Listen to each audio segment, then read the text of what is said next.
ಪ್ರತಿನಿತ್ಯ ಸೈಬರ್ ವಂಚನೆಯಿಂದ ಹಣ ಕಳೆದುಕೊಂಡು ಪೊಲೀಸ್ ಠಾಣೆ ಮೆಟ್ಟಿಲೇರುವ ಜನರ ಸಂಖ್ಯೆ ಹೆಚ್ಚುತ್ತಲೇ ಇದೆ.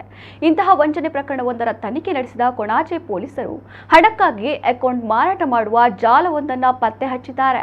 ಪಾರ್ಟ್ ಟೈಮ್ ಜಾಬ್ ಹೆಸರಿನಲ್ಲಿ ವಂಚನೆಗೆ ಒಳಗಾಗಿ 28 ಲಕ್ಷ ಕಳೆದುಕೊಂಡಿದ್ದ ವ್ಯಕ್ತಿಯೊಬ್ಬರು ನೀಡಿದ ದೂರಿನ ಹಿನ್ನೆಲೆಯಲ್ಲಿ ತನಿಖೆ ನಡೆಸಿದಾಗ ಈ ವಿಚಾರ ಬೆಳಕಿಗೆ ಬಂದಿದೆ.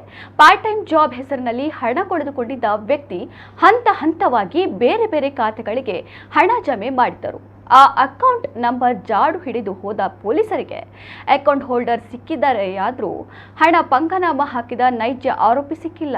ಪ್ರಕರಣದಲ್ಲಿ ಸದ್ಯ 5 ಪೊಲೀಸರು ಬಂಧಿಸಿದ್ದು, ಬಂಧಿತ ಆರೋಪಿಗಳೆಲ್ಲರೂ ತಮ್ಮ ಹೆಸರಿನಲ್ಲಿ ಬ್ಯಾಂಕ್ ಅಕೌಂಟ್ ಮಾಡಿಸಿ ಡೆಬಿಟ್ ಕಾರ್ಡ್, ಪಾಸ್ಬುಕ್ ಹಾಗೂ ಅಕೌಂಟ್ಗೆ ಲಿಂಕ್ ಆಗಿರುವ ಸಿಮ್ ಸಹಿತ ಆರೋಪಿಗೆ ನೀಡಿದ್ದಾರೆ. ಪ್ರಕರಣಕ್ಕೆ ಸಂಬಂಧಿಸಿದಂತೆ ಮೈಸೂರಿನಿಂದ 4 ಹಾಗೂ ಬೆಂಗಳೂರಿನಿಂದ ಓರ್ವನನ್ನ ಪೊಲೀಸರು ಬಂಧಿಸಿದ್ದಾರೆ. ಇವರೆಲ್ಲರೂ ಒಬ್ಬರಿಗೊಬ್ಬರು ಪರಿಚಿತರಾಗಿದ್ದು, ಹಣ ಗಳಿಸುವ ಉದ್ದೇಶ ಹಾಗೂ ಲೋನ್ ಮಾಡಿಸಿಕೊಡುವ ಆಮಿಷದಿಂದ ಬ್ಯಾಂಕ್ ಅಕೌಂಟ್ ಮಾಡಿದ್ದಾರೆ. ಆದರೆ ಮಾಡಿದ ಅಕೌಂಟ್ ಅನ್ನ ಆರೋಪಿಗೆ ಮಾರಾಟ ಮಾಡಿ ಈಗ ಜೈಲು ಕಂಬಿ ಎಣಿಸುತ್ತಿದ್ದಾರೆ. ಇದು ಹೊಸದಾಗಿ ಬೆಳಕಿಗೆ ಬಂದ ಪ್ರಕರಣವಾಗಿದ್ದು, ಈ ರೀತಿ ಅನೇಕರು ಅಕೌಂಟ್ ಮಾಡಿ ಮಾರಾಟ ಮಾಡಿರುವ ಸಾಧ್ಯತೆ ಇದ್ದು ತನಿಖೆ ಮುಂದುವರಿಸಲಾಗಿದೆ.